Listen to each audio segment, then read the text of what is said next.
like I say, to change the financial profile of Nigeria. We can say goodbye to aid or donor support.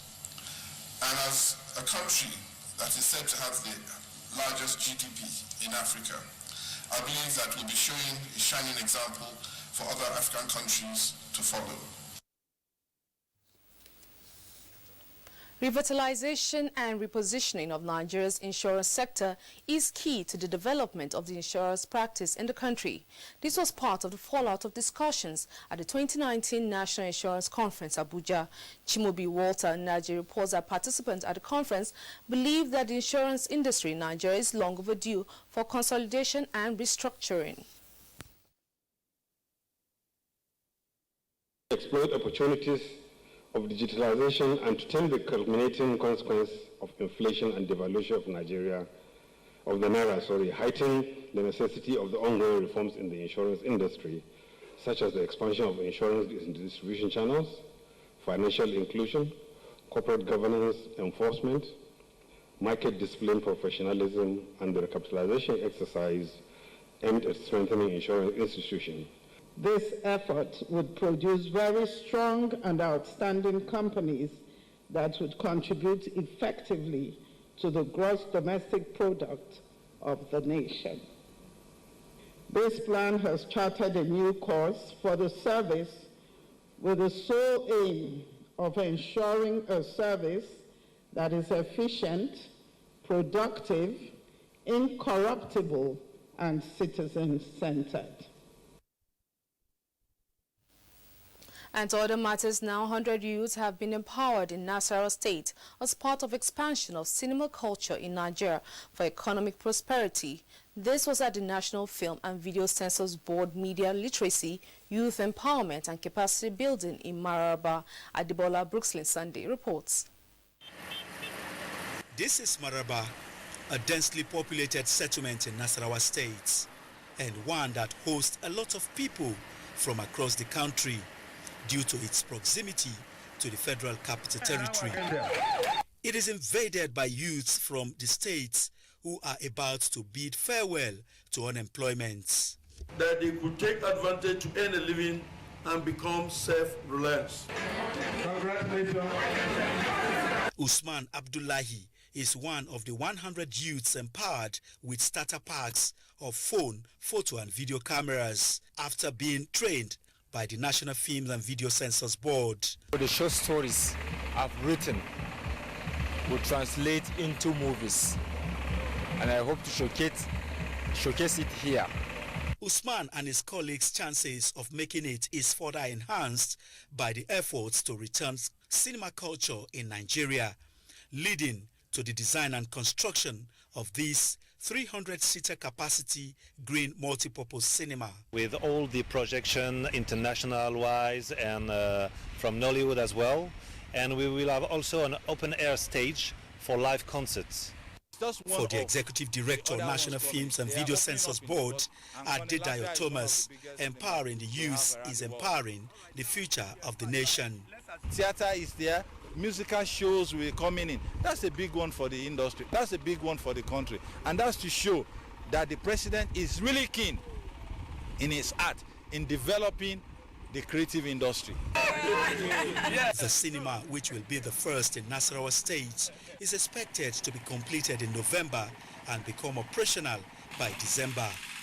It is perhaps then that these youths will appreciate this event more. Adebola Brooksland Sunday, NTA News. And it's over now to Rachel Shaibu for news from the financial sector. Hello and welcome to Business News. West African nations have adopted a flexible currency regime after making considerable progress on plans for single currency. Heads of state of the 15-member West African Community of African States, ECOWAS, met on Saturday in Abuja to review progression on integration. The body said in a statement that the bloc had made considerable progress on the single currency and has adopted ECO as the currency's name.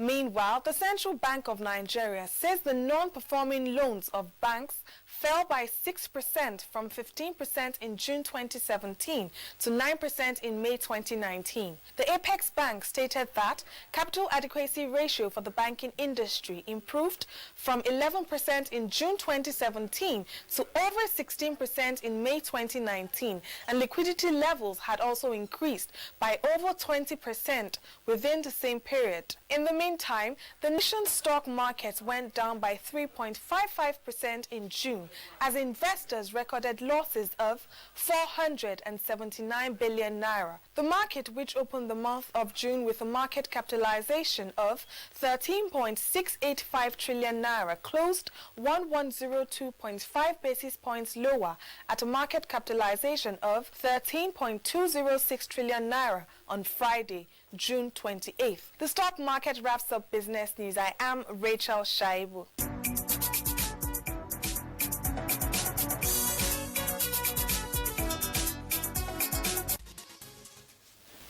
Many thanks, Rachel. The essence of government is to provide for its citizens, and these can only be actualized when organs of government work in unity of purpose. In furtherance of this, the Secretary to the Government of the Federation, Boss Mustafa, met the President of the Senate, Ahmed Lawal, during which he sought the support of the National Assembly in achieving President Muhammadu Buhari's plan for Nigerians. National Assembly correspondent Ignatius Nkwo reports. It's been a period of interface and bridge building between the President of the Senate, Ahmed Lawan, and heads of government agencies. This is part of the process of lubricating the machinery of intergovernmental relations. To provide for Secretary to the Government of the Federation, Boss Mustafa's visit was primarily to seek the support of the National Assembly in achieving the President's anti-corruption fight, strengthening of security and diversification of the Nigerian economy. So by right, you are the ones that are the custodians of our national principles, our ethos, our being as a nation. The Senate President presented a positive response. The President wants to leave legacies. We are prepared to go all the way to support the President and the administration. But we are also urging those who will be appointed to remain committed to those ideals of ensuring that legacies are delivered, created, and left by the President and indeed the administration. Senator Lawan believes that some government programs and policies need review for efficiency, such as the social intervention program, public procurement process, and the timeline for the presentation of budget to the National Assembly. The Public Procurement Act, I think, needs to be reviewed and amended. The process takes time. The 15% mobilization, I think, is demobilizing our projects. President of the Senate thereafter inspected the Senate chamber and was satisfied that the Senate is ready to reconvene Tuesday, the 2nd of July 2019. The sitting arrangements, I think, are perfectly done, and we are looking forward to resuming tomorrow. From the National Assembly, Ignatius Nkwo, NTA News. Similarly, the National Assembly has been urged to facilitate a legislative process towards actualizing federal government's commitment of pulling 1 million Nigerians out of poverty in the next 10 years. Secretary to the Government of the Federation, Boss Mustafa, said this during an interaction with the Speaker of the House of Representatives, Femi Gbajabiamila. National Assembly correspondent Lami Ali reports. The tripod agenda of the present administration of fighting corruption, securing the nation and economic diversification, no doubt, requires the input of the legislature as an arm of government to be effectively implemented. Secretary to the Government of the Federation, Boss Mustafa, believes when the three arms of government work together to provide good governance, all segments of society stand to benefit, which is why he is extending a hand of fellowship to the National Assembly to deliver on promises made to Nigerians. He congratulated the Speaker for his emergence as presiding officer through what he called overwhelming bipartisan support of lawmakers of the Ninth Assembly. The Speaker, Femi Gbajabiamila, says nation building is a joint task, stressing that the three arms of government are independent and interdependent. He solicited early submission of the medium-term expenditure framework to the National Assembly to enable quick passage of appropriation bill. This is the timetable that we have set. One, the MTF to be submitted in the next 2-3 weeks for us to go over it, work on it, and pass it before we go on our long break. And then come back in September, and the end of September, present the budget to us. Now, what does that do? It leaves us with 3 months, 3 clear months to pass the budget. And what does that do? It brings us back to that cycle that has been evasive of January to December. In the meantime, the House of Representatives is set to resume plenary after 2 weeks break. Very soon, the Speaker will be unveiling the legislative agenda of the House, which is a document that has the input of all political parties represented in the House. Whatever comes from the executives, we fine-tune it and provide the legislative framework for its function. Other issues that would dominate activities at the National Assembly are the appointment of principal officers for the 9th Assembly. From the National Assembly, Lami Ali, NTA News.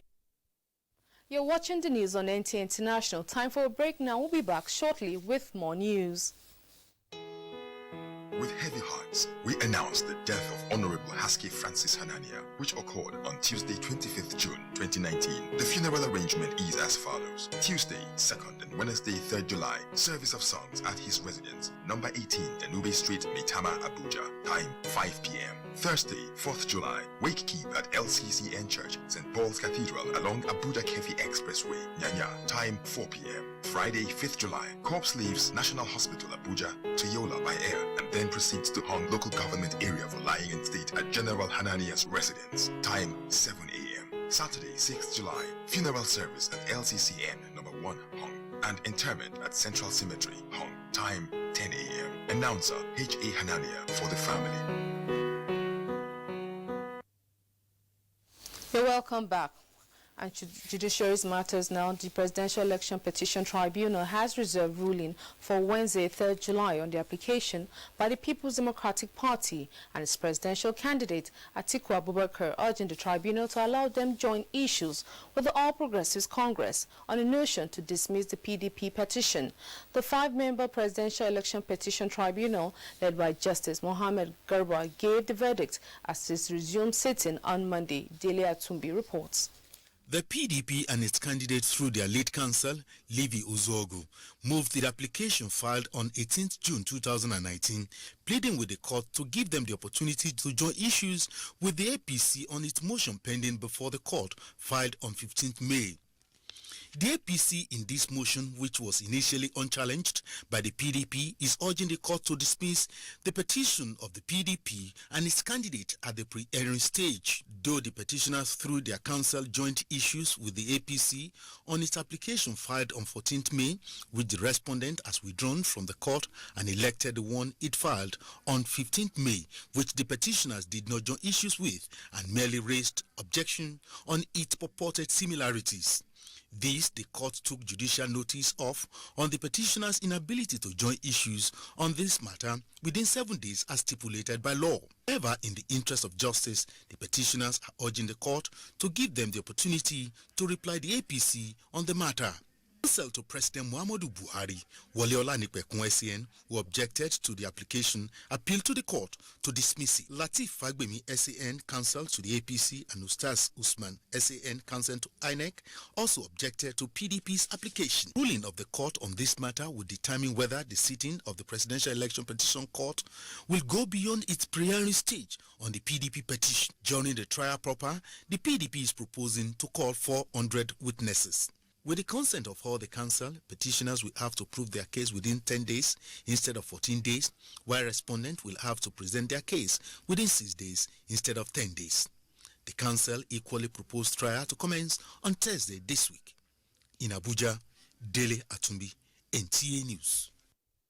And staying with legal matters, the Federal High Court sitting in Lagos has ordered the final forfeiture of 9.2 billion naira and $8.4 billion traced to bank accounts belonging to Patience Jonathan, wife of former President Goodluck Jonathan, to the federal government. Justice Mojisola Ola advise an avenue for these principal officers to reflect and make projections on the operations and administration of the fighting formation.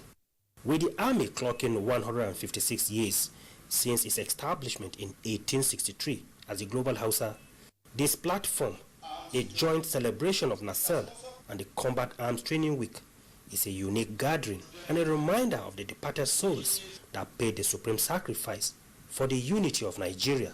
The choice of 6th July as Nigerian Army Day is due to the historical fact that the first shot during the Nigerian Civil War was fired on that day at Garkem back in 1967. The 30-month Civil War was fought to keep Nigeria one, with a lot of soldiers paying the supreme price in the process. The Chief of Defense Staff assured Nigerians that the military has been reinvigorated to tackle emerging threats. Our discourse today comes at a time when the armed forces of Nigeria is reorganizing to better tackle current challenges and curb future threats in line with our role as enshrined in the Constitution of the Federal Republic of Nigeria. The 2018 NACEL and Combat Arms Support Training Week were held in Borno State. From Lagos, Ismail Musa, NTA News. And next is a check on Tuesday's weather prospect for Nigeria and some cities of the world.